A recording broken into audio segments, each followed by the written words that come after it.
So hello guys, hello guys, જય શ્રી કૃષ્ણ. જય શ્રી કૃષ્ણ. અને આજે અમે આજે અમે ચાલવા નીકળ્યા છીએ.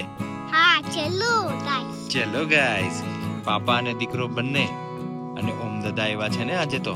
હા બહુ મીઠા મીઠા હોય ને ઓમ દાદા.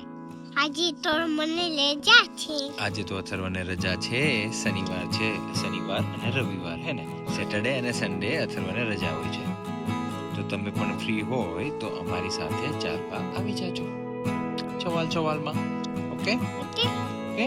પછી બીજું કઈ કહેવાનું હોય? હું આજે દાદો દીદાઈસ. ઓય મોળો બોબલ્યા રે. અને વેદા દીદીનો બર્થડે આવે છે ને. આજે વિદા દીદીનો બર્થડે. આજે ક્યાં છે? આજે નહીં, હમણાં આવે છે વેદા દીદીનો બર્થડે. એમ હોય, વેદા દીદીનો બર્થડે આવે છે એટલે અમે કેક બનાવવાના છીએ. Okay bye.